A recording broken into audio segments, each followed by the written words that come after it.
Vocês dois aqui, hein? Que bênção. Deus abençoe. Compartilhe com alguém a leitura. Marcos capítulo de número 5. Encontraram? Amém, irmãos? Diz assim a palavra do Senhor. Chegaram ao outro lado do mar, a província dos Gerazenos, ou Gadarenos, ou a terra dos Gadarenos. De repente está na sua Bíblia aí. Descendo ele do barco, saiu ao encontro dos sepulcros um homem possesso de espíritos imundos, o qual morava nos sepulcros, e nem ainda com cadeias o podia alguém prender, pois, tendo sido muitas vezes preso com grilhões e cadeias, as cadeias foram por ele feitas em pedaços, e os grilhões em migalhas, e ninguém podia subjugá-lo. Andava sempre, de dia e de noite, clamando pelos montes e pelos sepulcros, ferindo-se com pedras. Quando ele viu a Jesus de longe, correu e adorou, clamando em alta voz: que tenho eu contigo, Jesus, Filho do Deus Altíssimo? Conjuro-te por Deus que não me atormentes. Pois Jesus lhe dissera: sai desse homem, espírito imundo. Então Jesus lhe perguntou: qual é o seu nome? E ele respondeu: meu nome é Legião, porque somos muitos. E rogou-lhe muito que não o enviasse para fora daquela província. Ora, andava ali, pastando pelo monte, uma grande manada de porcos. Os espíritos imundos rogaram a Jesus: manda-nos para aqueles porcos, para que entremos neles. Jesus o permitiu. Saindo aqueles espíritos imundos, entraram nos porcos, e a manada, que era cerca de 2.000, precipitou-se por um despenhadeiro no mar, onde se afogaram. Os que apacentavam os porcos fugiram e o anunciaram na cidade e pelos campos. Muitos saíram para ver o que havia acontecido. Indo ter com Jesus, viram o endemoniado, o que tivera legião, assentado, vestido e em perfeito juízo, e temeram. Os que aquilo tinham visto, contaram-lhe o que acontecera ao endemoniado e acerca dos porcos, e começaram a rogar-lhe que saísse do meio deles. Ao entrar Jesus no barco, rogava-lhe o que fora endemoniado que o deixasse estar com ele, ou ir com ele.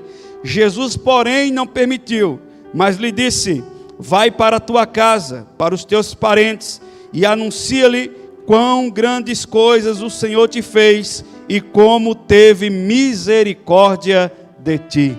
Amém. Pode sentar, irmãos.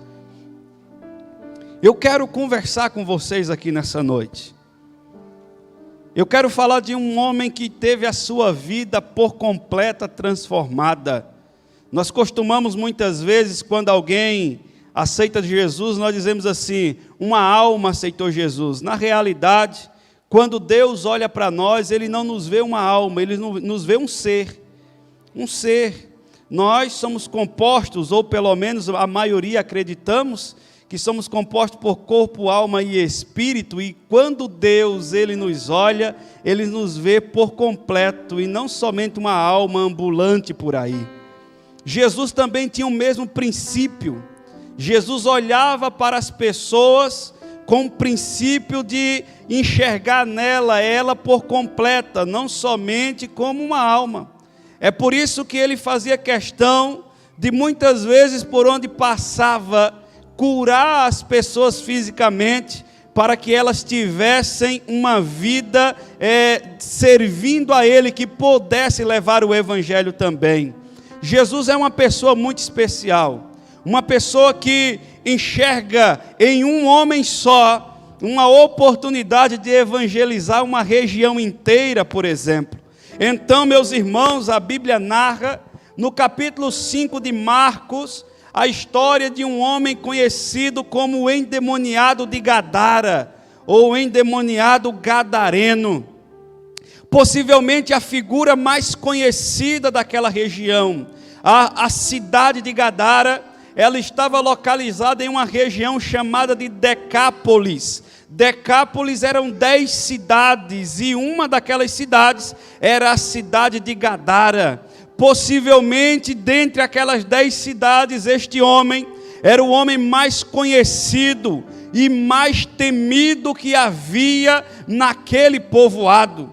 Quando alguém queria, quem sabe até, lembra da história do bicho-papão para nós, que as mães contavam para os filhos, para que os filhos tivessem medo de sair de casa? Quem sabe os pais diziam: não sai de casa, porque senão o endemoniado gadareno vai te pegar. Quem sabe as pessoas tratavam a sua família dessa forma: fulano, que é parente do endemoniado gadareno. O endemoniado gadareno. E este apelido pejorativo, esta nomenclatura ficou sobre aquele homem, não sei por quanto tempo, nem por quantos anos. Nós temos aqui um homem que possivelmente tinha mais ou menos a mesma idade de Jesus.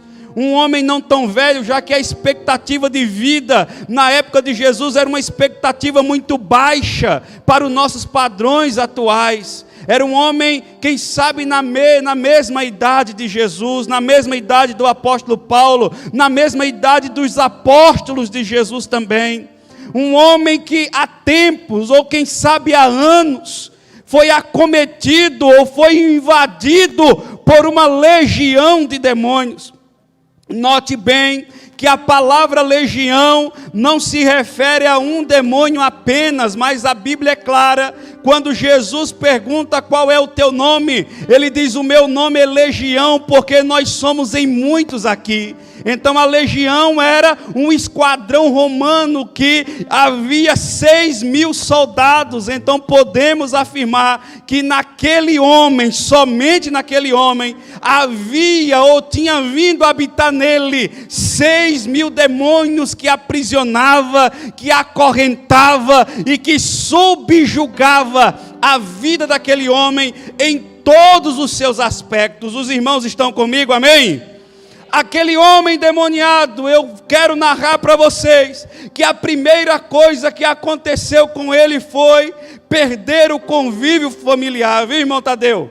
Aquele homem que foi invadido por aquela legião de demônio, a primeira coisa que ele perdeu foi a oportunidade do convívio familiar. A Bíblia é clara quando diz que ele andava ou vagava de dia e de noite pelos montes e pelos sepulcros. Aquele homem havia abandonado a sua casa, vivendo como um mendigo espiritual e físico também, de monte em monte, de cemitério em cemitério, tendo uma vida degradante, longe da sua família. Veja bem, meus irmãos, que um homem, ele se identifica na Bíblia Sagrada quando ele tem uma família, quando ele tem uma casa. A Bíblia sempre vai dizer o seguinte: Elias, aquele tesbita lá da terra de Tebes, embora não trate da família, mas trata da localidade dele.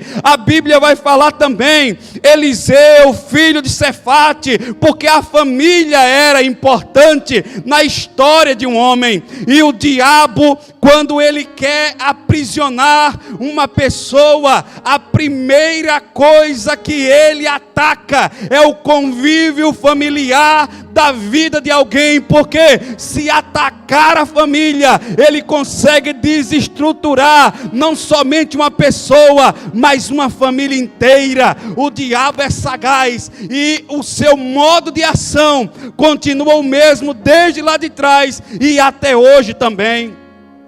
Outra coisa que aconteceu, que este homem perdeu, foi o convívio em sociedade.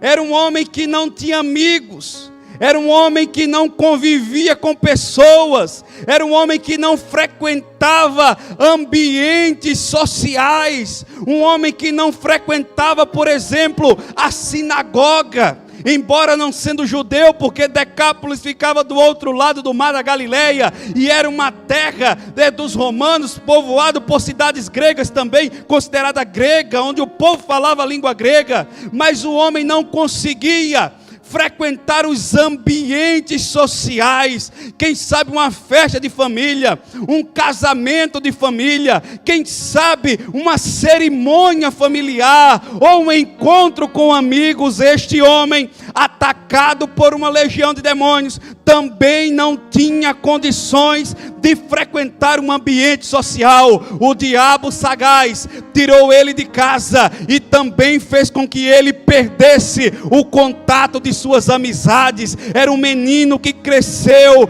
como qualquer um outro, era um menino que, quem sabe, brincava com seus amigos na infância, mas como o diabo não brinca, o diabo atacou ele, e ele também perdeu o convívio social com seus amigos daquela época. Outra coisa que este homem perdeu foi a sua espiritualidade. Eu não quero falar se ele servia a Deus ou não, mas uma pessoa que estava atacado por uma legião de demônios, ele não conseguia desenvolver uma espiritualidade sadia. E outra coisa que também quero falar com os irmãos, é o homem que perdeu a sua capacidade mental, perdeu a sua capacidade de raciocínio, perdeu a sua capacidade de perceber o que era certo, o que era errado,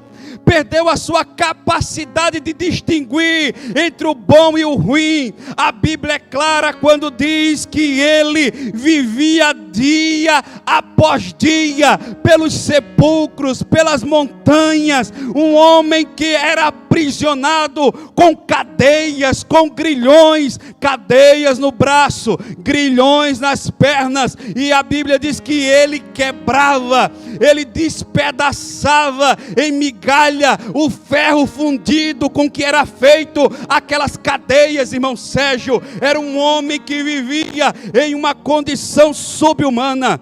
Acabou quase tudo aqui o retorno, Fernando. Tinha perdido a sua capacidade de raciocínio, de distinguir entre o bom e o ruim. Por que é que narrei tudo isso para você?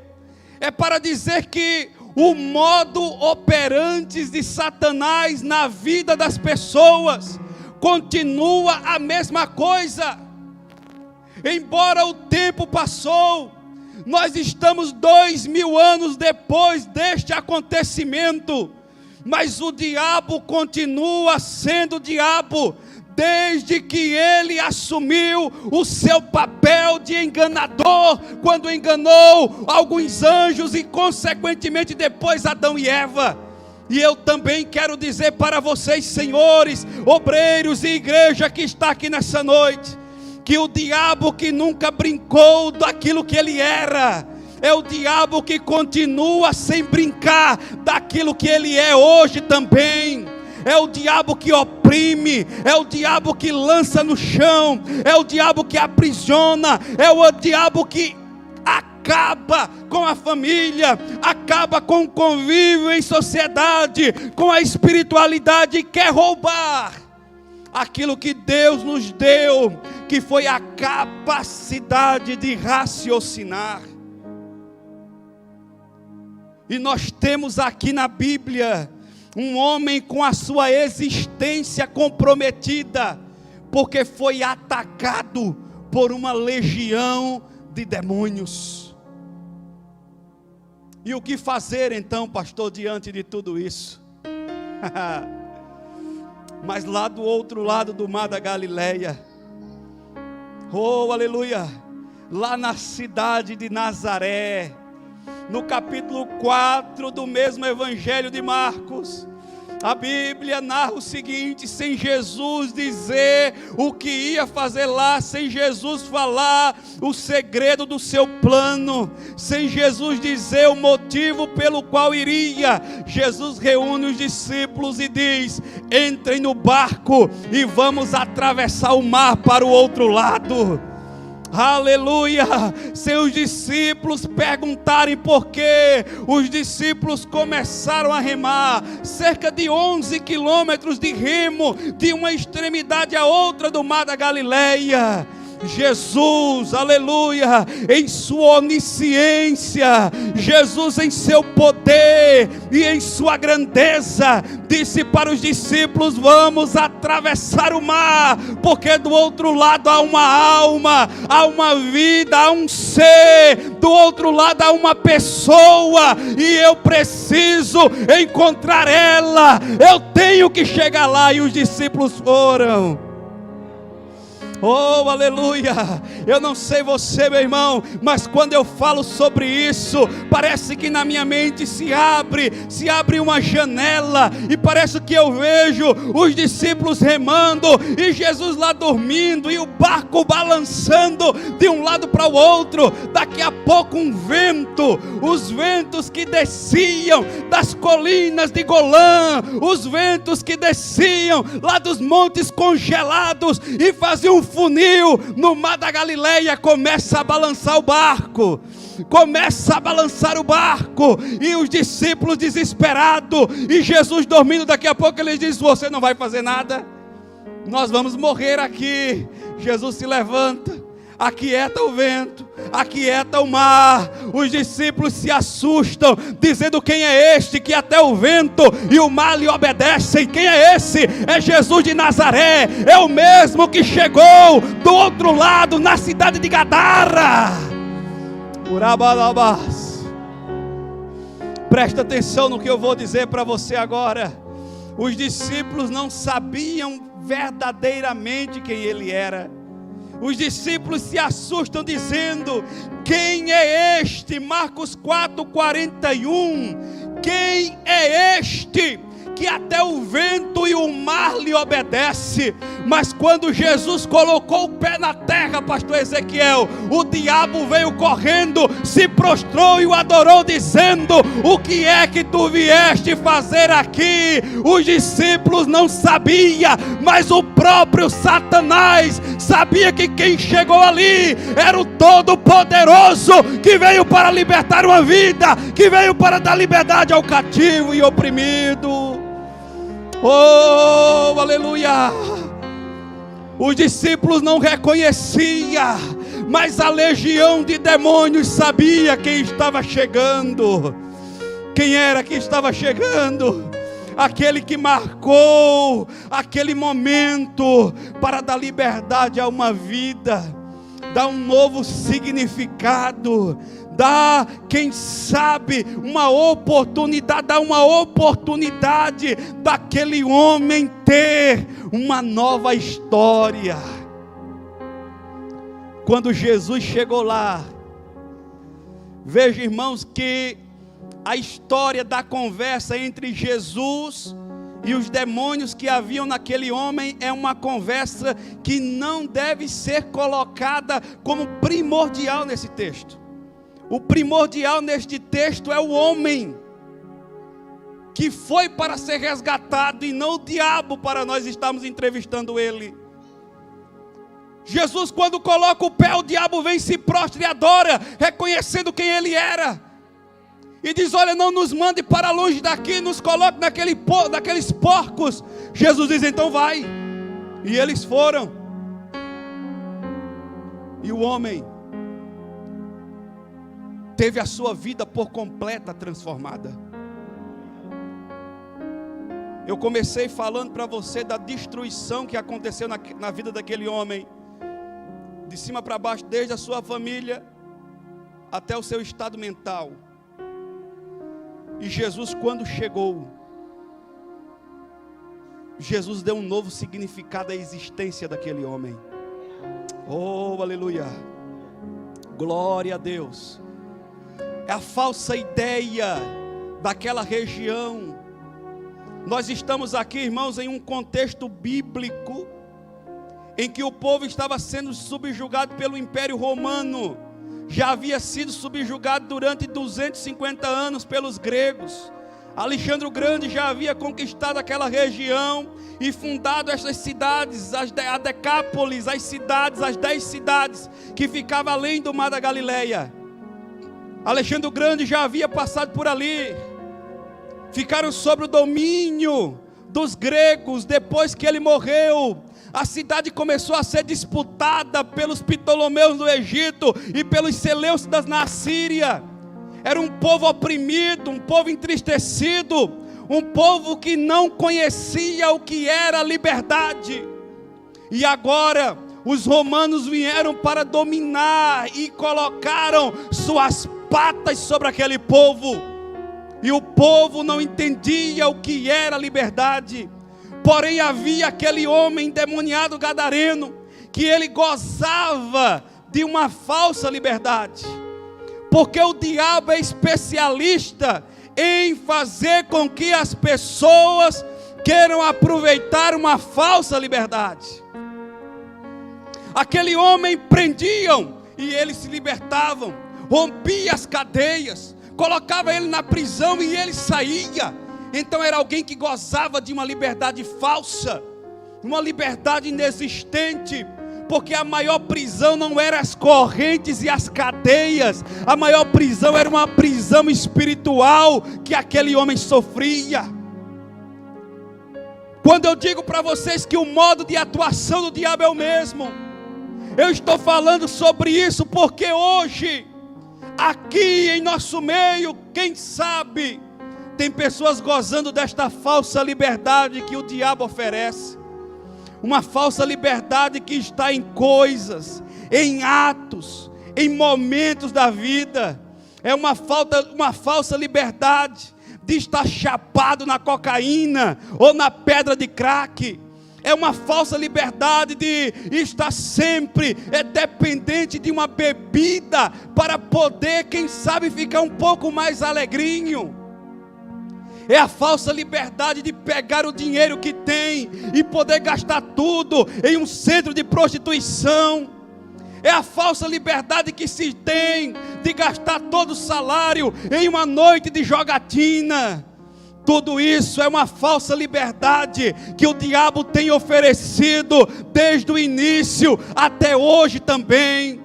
E as pessoas acreditando, dizendo: eu sou livre para ir para onde eu quero, para fazer o que eu quero. Meu querido, deixa eu dizer uma coisa para você: essa falsa liberdade que você tem é transitória, é passageira, é momentânea. Mas se você quiser falar de liberdade, eu vou falar para você de um homem chamado Jesus de Nazaré, aleluia, que morou na Galileia, um homem cuja palavra está escrita sobre ele: se pois o Filho vos libertar, verdadeiramente sereis livres. A liberdade que Jesus tem para você é uma liberdade que te dá direito a dizer: eu não quero, eu não faço, eu não vou experimentar. A minha vida não está dependente da cocaína, da maconha, da heroína, da pedra de crack, da cerveja, da bebida. A minha vida, a liberdade em Jesus de Nazaré. Nele eu encontro liberdade. Nele nós temos liberdade. Todas as vezes que eu ouço alguém dizendo assim: eu faço o que eu quero, eu enxergo uma pessoa que é escrava de si mesmo e consequentemente escrava do diabo.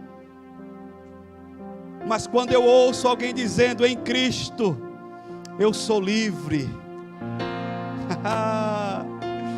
é a liberdade que Ele tem para nós, não é a falsa liberdade. Deixa eu avançar para terminar aqui.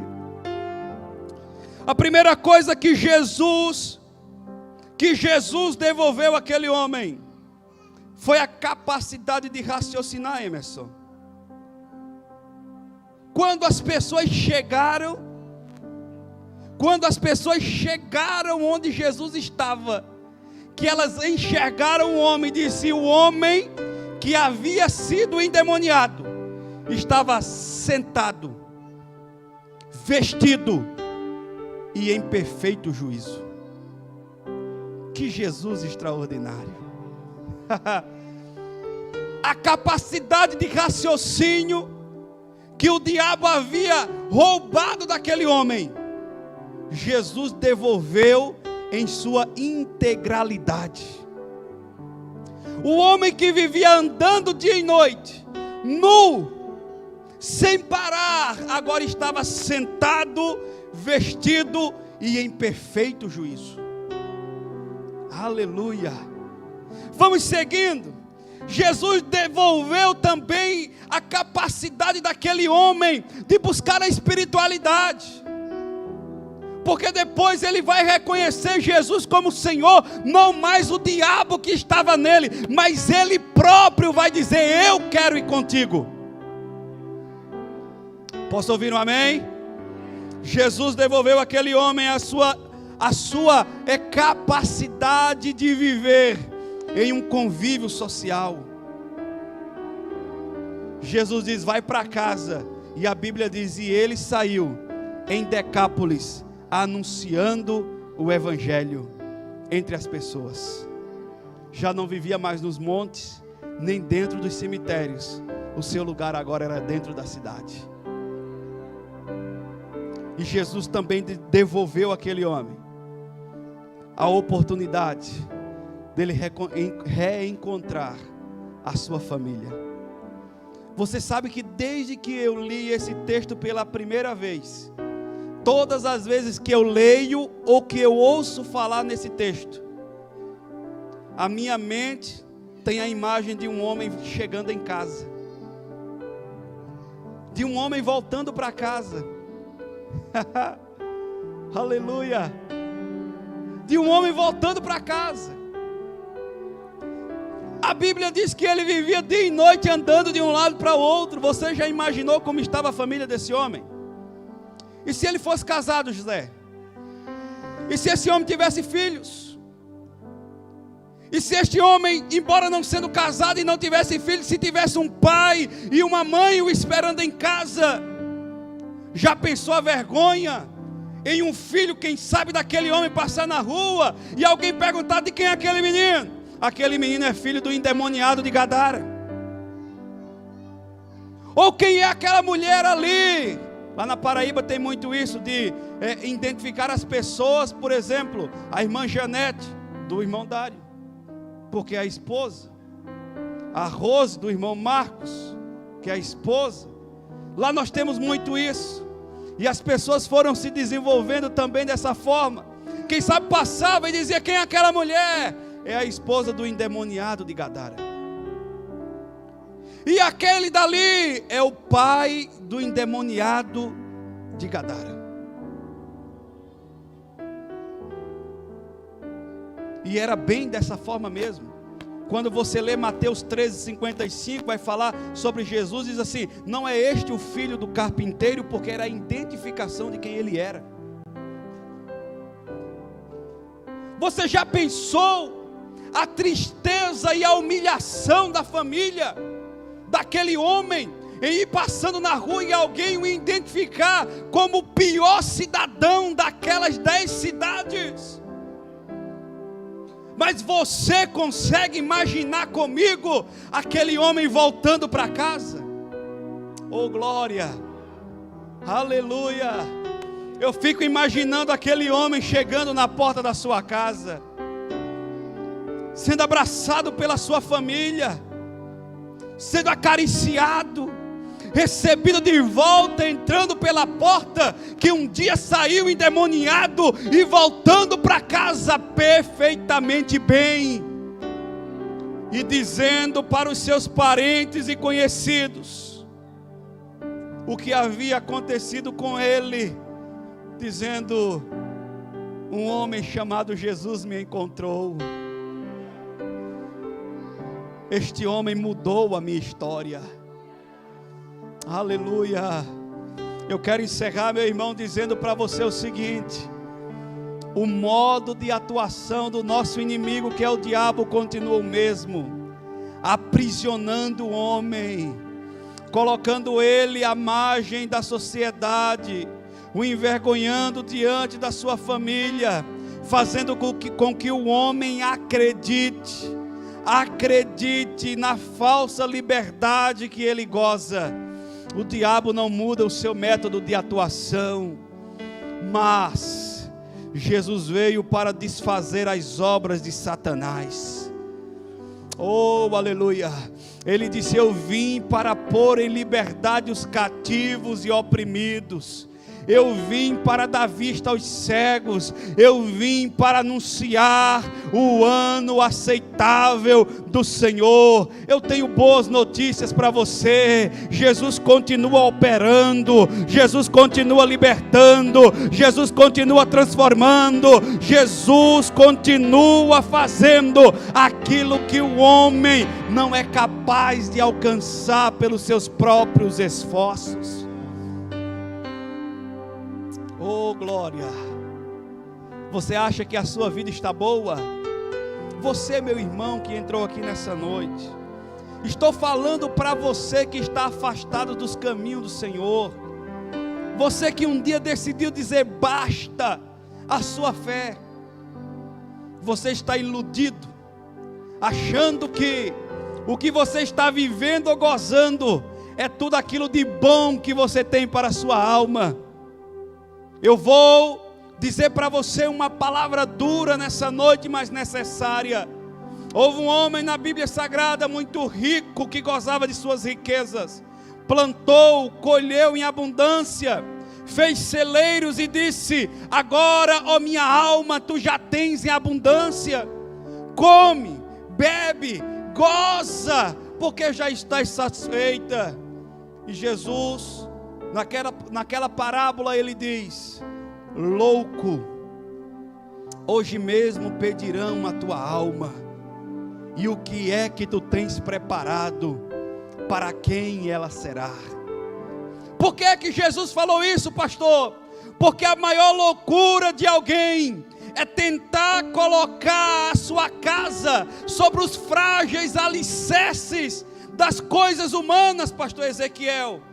O alicerce da riqueza é muito pequeno, é muito frágil, porque vem uma crise de um dia para o outro, a pessoa perde tudo que tem.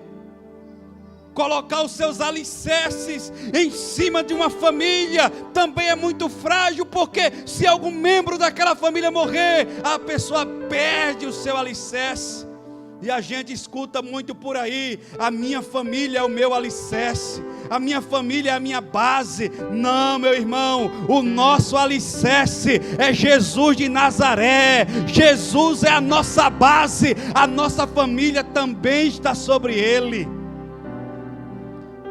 Nós não podemos colocar o nosso alicerce em cima da saúde que temos para conquistar, porque qualquer coisa pode acontecer. O coronavírus está aí. Um dia eu vi, logo no início, quando tudo isso aconteceu, quando morreu um dos principais acionistas do Banco Santander, lembra? Que morreu, a filha dele deu um depoimento dizendo: o meu pai, com muito dinheiro, morreu tentando encontrar algo que é de graça, que é o ar. Quando se coloca a sua existência, as suas bases sobre o frágil alicerce da saúde, ele pode desmoronar a qualquer momento. Mas quando nós encontramos em Jesus tudo aquilo que precisamos para a nossa existência, não há quem nos mova do lugar. Aleluia. Eu quero falar para você que está aqui nessa noite nos visitando pela primeira vez, e você que está muito distante dos caminhos do Senhor. No capítulo 10, versículo 10 de João, Jesus diz: eu vim para que vocês tenham vida. Eu vim para que vocês tenham vida. Mas não é qualquer vida, irmã Dulce, é vida em abundância. Jesus está dizendo para vocês: eu tenho uma vida tão extraordinária, mas tão extraordinária, que está para além da compreensão de vocês. É uma vida abundante, é vida sobre vida, é prazer, é satisfação, é encontrar bondade em todas as circunstâncias. Quero convidar você a estar de pé nesse momento. Eu estou tão feliz aqui nessa noite, Eu estou transbordando de alegria aqui nessa noite, porque eu reconheço o Jesus que atravessou o mar da Galileia por um homem, meu irmão. Qual o seu nome, meu querido? Gerson. E a irmã Eliette, sejam bem-vindos. Jesus atravessou o mar da Galileia, 11 quilômetros durante a noite inteira, para chegar do outro lado e ser mandado embora, mas com o cumprimento de uma missão. Jesus não precisava fazer mais nada lá, já estava feito tudo. Mandaram Jesus embora, ele foi embora tranquilo. Sabe por quê, irmão? Porque o que ele foi fazer foi feito. Ele foi libertar um homem, e depois que ele libertou aquele homem, o homem saiu fazendo aquilo que Jesus poderia fazer. O homem saiu dizendo tudo aquilo que havia acontecido com ele. Paz, meus irmãos, quando você lê em Atos 2, ninguém evangelizou a região de Decápolis. Na região de Decápolis já havia uma igreja formada antes mesmo dos discípulos chegarem lá. Por quê?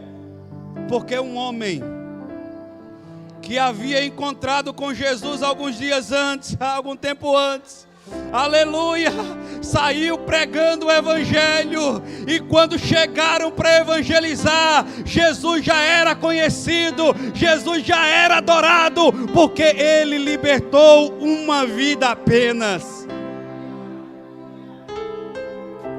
Jesus está também em nosso meio, para dar liberdade a alguns cativos que chegaram aqui nessa noite. Jesus veio para confrontar você e te dar uma nova perspectiva de vida. A tua história vai mudar hoje. A tua história vai mudar hoje. É tempo de transformação. Interceda comigo um pouco, feche seus olhos. Tá bonito esse fundo musical. Oh Jesus, és tu quem liberta, é o Senhor quem transforma. De olhos fechados, assim como você está, Jesus veio para transformar a tua vida por completo, e você com certeza ouviu a voz dele nessa noite através da palavra. Há espaço aqui. Eu quero que você que entrou nessa noite precisando de transformação para a tua alma, para a tua vida por completo, saia do seu lugar agora imediatamente e venha. Saia do seu lugar imediatamente e venha. Pode vir. Oh glória. Isso, já tem uma vida aqui. Saia do seu lugar imediatamente. Isso, pode vir, meu querido. Oh glória. Pode vir. A liberdade para a tua alma aqui nessa noite, a liberdade para a tua vida, para o teu pensamento, a liberdade de Cristo. Isso, pode vir. Oh glória, oh glória. É noite de transformação, meu irmão. Eu disse para vocês que esta semana é uma semana de transformação. Pode vir, o Senhor está falando aos ouvidos de você que está aí atrás. Venha, é noite de transformação. Jesus está aqui por você também. É para a tua vida. É para você chegar em casa nessa noite e olharem para você e enxergar tudo aquilo que Jesus fez por ti. Venha. É muito mais do que religião. Por amada alabança. É muito mais do que a placa de uma denominação. É muito mais do que uma religiosidade. É muito mais, é muito mais, é muito mais. Jesus é muito mais do que isso. É liberdade para uma vida. Isto, oh glória. Já tem 4 pessoas aqui, 4 homens. Mas Jesus está falando ao ouvido de mulheres também. A salvação para a tua alma nessa noite, mulher. O Senhor está aqui por você também. Oh glória, oh glória. Isso, vem, vem. É uma noite gloriosa, meu irmão. A igreja que adora o Senhor é mais do que uma vida. É mais, é muitas vidas, meu querido. Jesus está restabelecendo a capacidade de pensar. Jesus está restabelecendo a capacidade de buscar a Ele.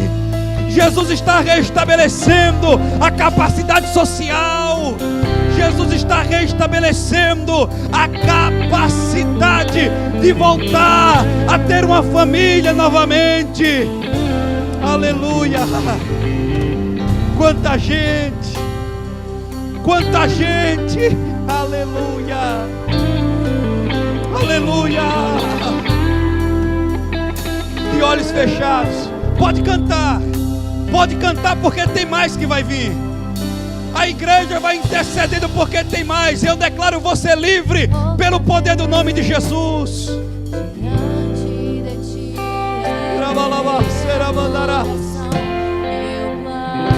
Isso. Ouça a voz aí. Ouça a voz aí. Tem gente recebendo a Jesus em lágrima, meus irmãos. Oh, Deus está dando uma nova oportunidade.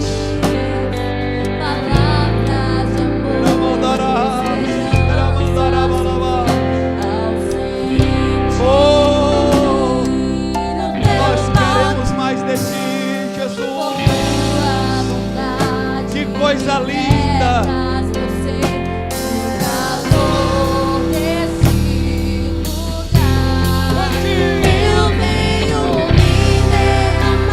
Você veio, adore, celebre, derramar, dizer te preciso, me derramar, dizer que sou grato, me derramar,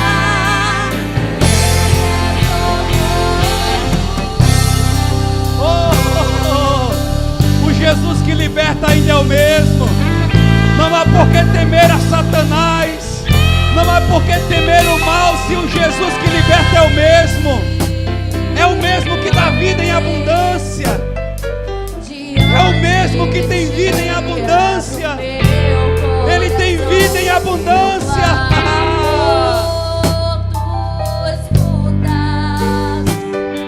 Isso, adore ao Senhor.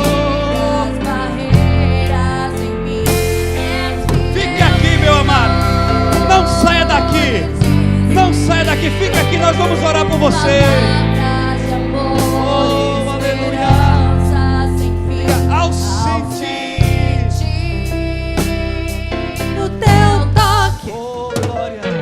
Por tua bondade, libertas meu ser, calor desse lugar.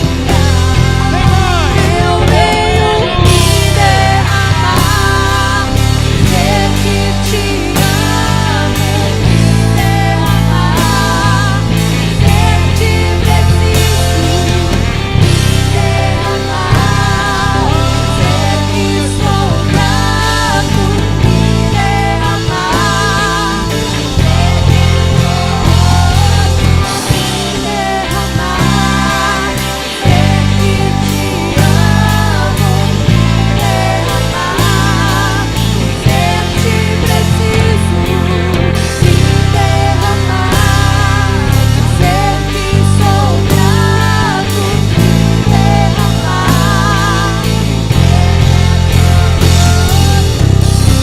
Oh, aleluia. Aleluia. Estenda sua mão para cá. Estenda sua mão para cá. Chega mais perto aqui, moço da máscara do Flamengo. Vem mais perto aqui, meu querido. Isso, chega mais perto aqui, que Jesus te trouxe para essa terra com um propósito. Tu não vai andar distante dos caminhos dele. Jesus tem um projeto na tua vida. Veja bem por onde você está andando, porque Jesus, Ele vai te usar muito ainda. Estenda sua mão para cá, meu irmão. Nós temos muitas vidas aqui nessa noite. 1, 2, 3, 4, 5, 6, 7, 8, 9.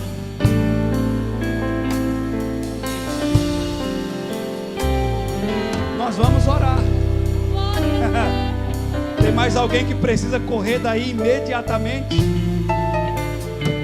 Tem mais alguém que precisa correr daí imediatamente e vir até aqui? Se tiver, corre agora.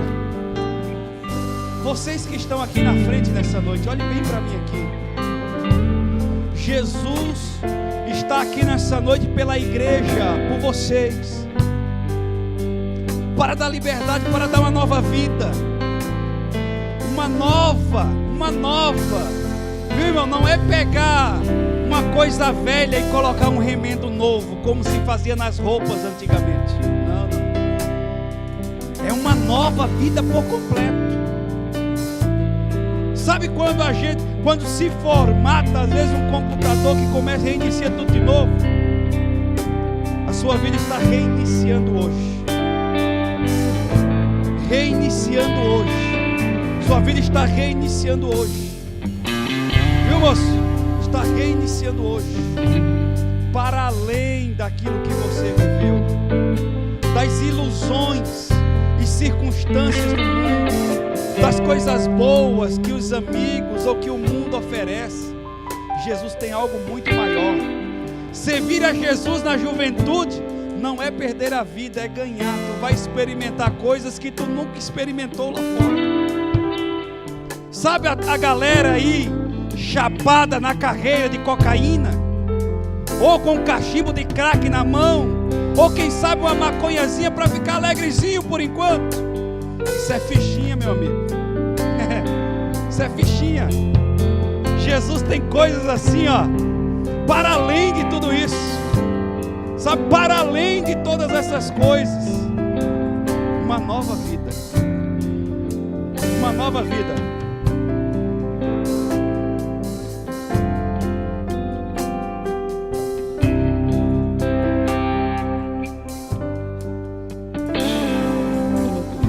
Jesus te encontrou hoje de novo. Jesus te encontrou de novo. Estava afastado, vai voltar para os caminhos do Senhor. Vamos orar. Levante sua mão para cá. Irmão Joni, chega até aqui, meu querido. Venha fazer essa oração pelos irmãos, por vocês. Depois, vocês que são jovens, o José vai pegar o contato de vocês. Os homens aqui, os homens, o branco, cadê o branco? O branco vai pegar o contato dos homens. E também, cadê a Fernanda? Vai pegar o contato das mulheres que estiverem aqui. Nós vamos discipular todos vocês em nome de Jesus. Glórias a Deus. Oramos.